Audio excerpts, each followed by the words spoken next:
Wow, look at the power on these. It goes to 11.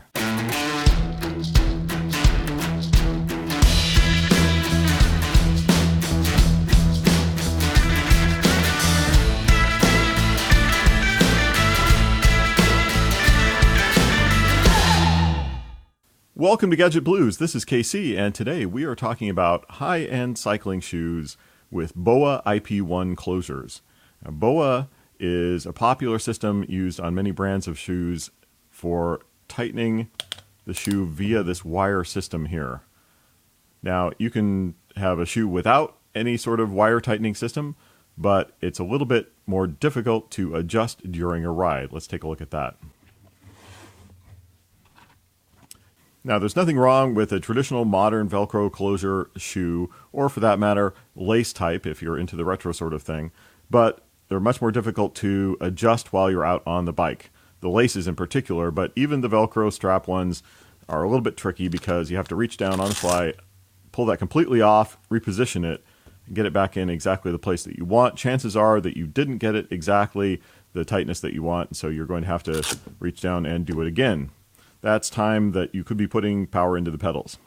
Now, some people might not even care about adjusting their fit on the fly, but I find, particularly on hot or cold days, that my feet might be more comfortable with a little bit looser or tighter fit, and I will adjust it on the fly, particularly when I'm going into a sprint or a hill climb where I need less play in the shoes to give me more power to the pedals. Then after that sprint or climb, I can reach down and loosen it again and be more comfortable for the rest of the long ride.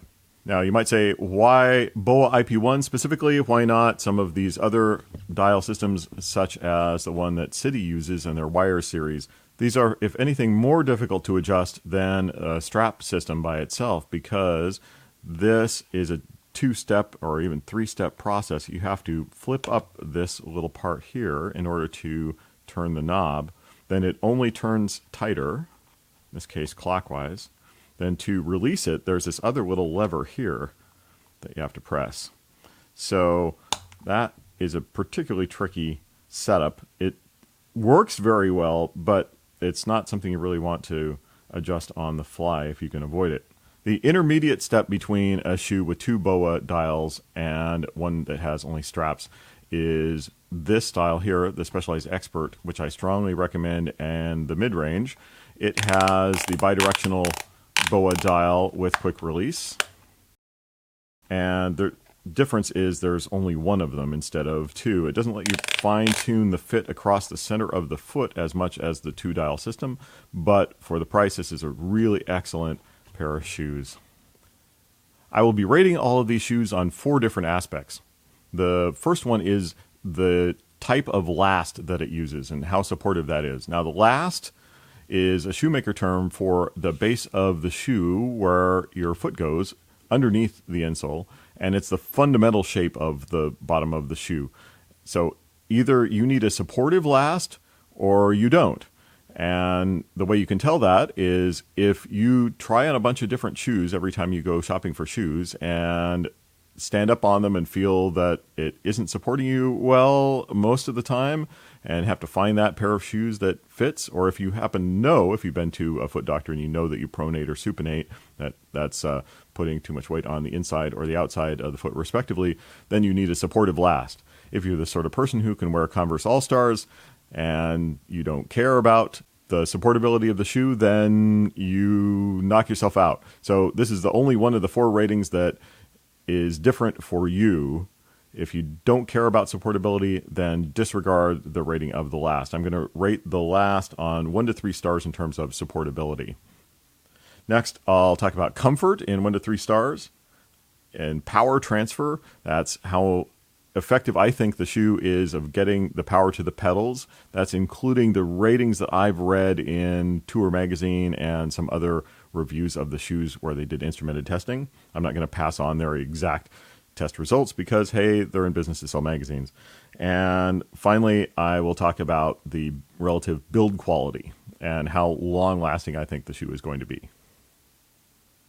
These are the 6 shoes we are going to look at today, and before we get into these, I wanted to say that while I'm going to talk about the MSRP in US dollars, don't get sticker shock, because it's all relative, right? If you have a high-end carbon bike and you don't have a great pair of shoes, realize that the shoes are your primary interface between your body, transferring the power to the pedals and making you move.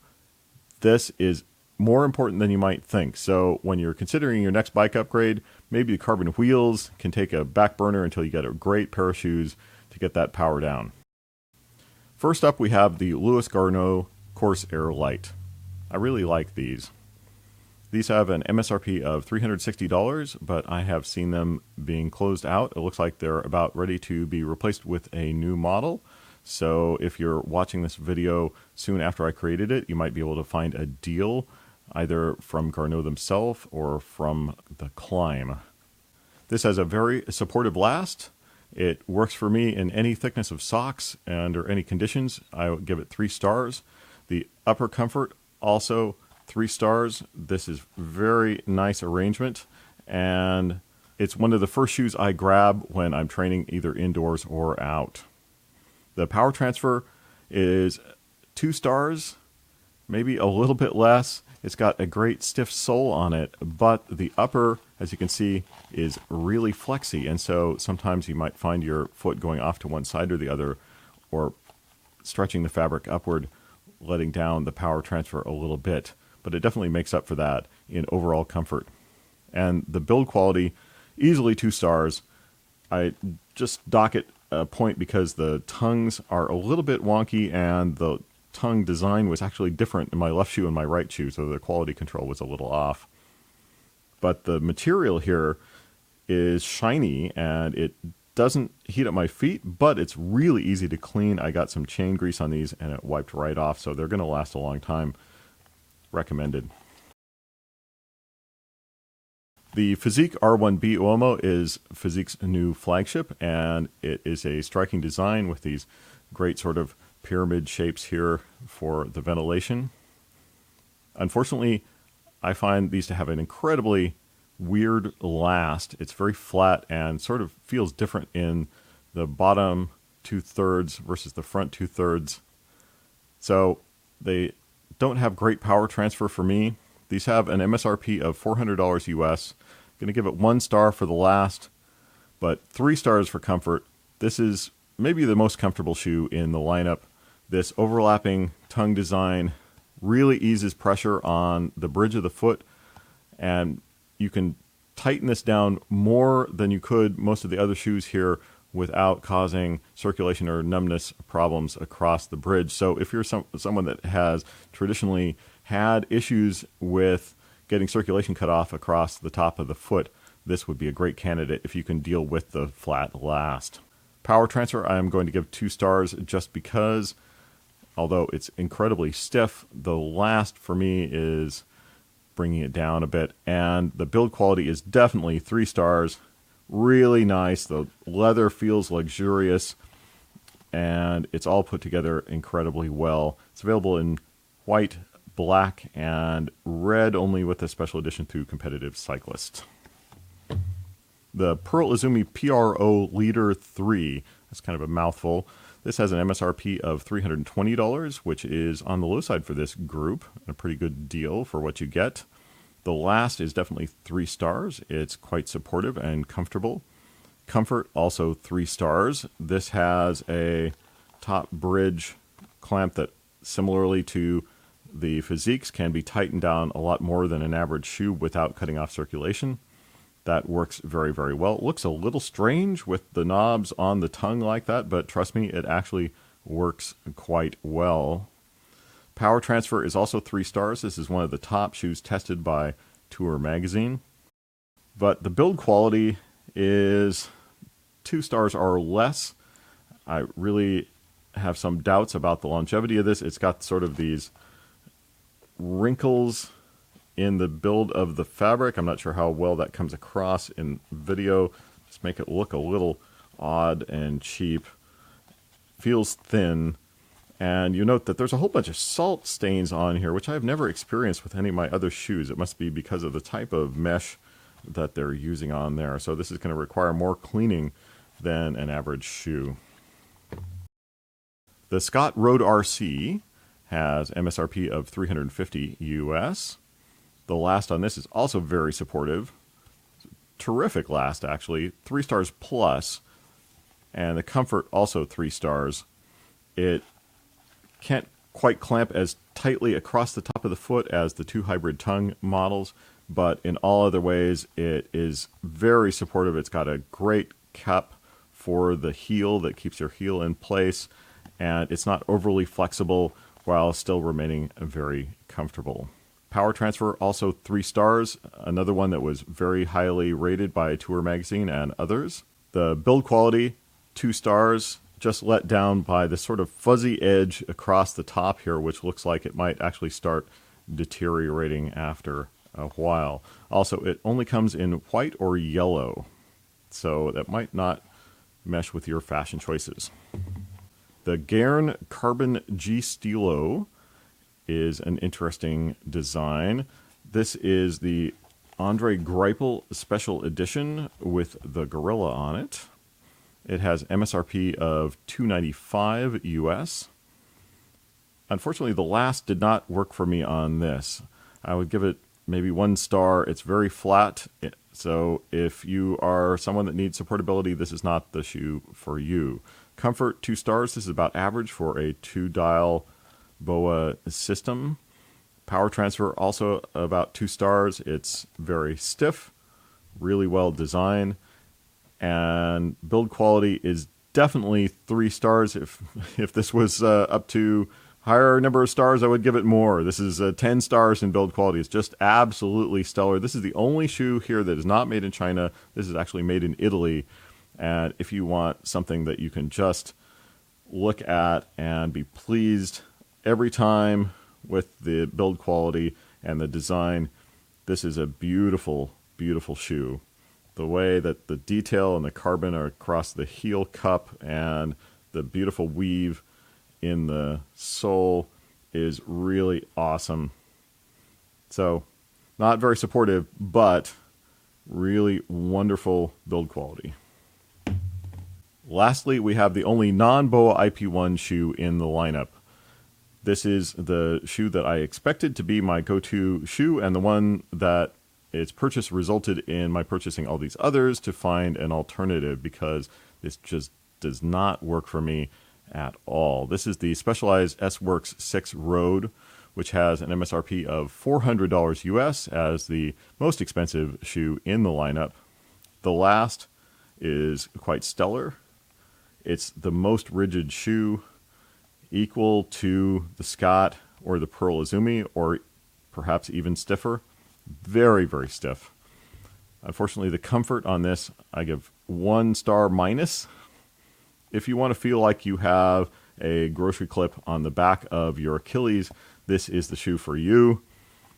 I tried to break these in. I gave them the best chance that I could, and they just feel like a vice on my feet. And I tried a different size too. I just don't think that these are good for anything but punishing yourself in terms of comfort. Power transfer, obviously 3 stars, 3 stars plus. And the build quality, also 3 stars. It's nothing to look at, per se, in terms of design. They come in solid colors for the most part, with just the heel cup.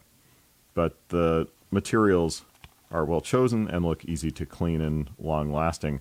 Previous S-Works shoes have been long-lasting for me. The bottom line here, the 2 shoes that I would reach for more often than any other are for those race days, KOM attempts. The Scott Road RC is the best for power transfer and comfort combination. And then the Garneau Corsair Light for training and general comfort. Those are my 2 go-to shoes. A couple of final things to mention is insoles. I have found that insoles will not fix a shoe that has a last that is not supportive. An insole is just something that you should fine-tune the fit with in terms of supportability. The specialized body geometry insoles are the ones that I use across almost all of these shoes, and I get the 2-star model. 1 star is the least supportive, and 3 stars is the most supportive. So the 2-star will add a little bit of supportiveness to some of these and made some of the ones with the non-supportive last just almost on the borderline of being workable for me. But in general, these are the best insoles on the market. There are a lot of others that have gimmicks, heat moldability, and all that sort of thing. I haven't found any of that to be useful. I've got a stack of insoles literally this thick, and these are the ones that work for me. The other thing that I strongly recommend that you pick up is one of these Ergon cleat fit tools. You can get these for all of the popular types of cleats on the market. The shoe just fits into that opening there, and you've got all sorts of measurements. You can see I've got a little bit of tape on there marking where I normally set up my shoes. This makes it very easy to duplicate the cleat placement across multiple pairs of shoes if you have more than one.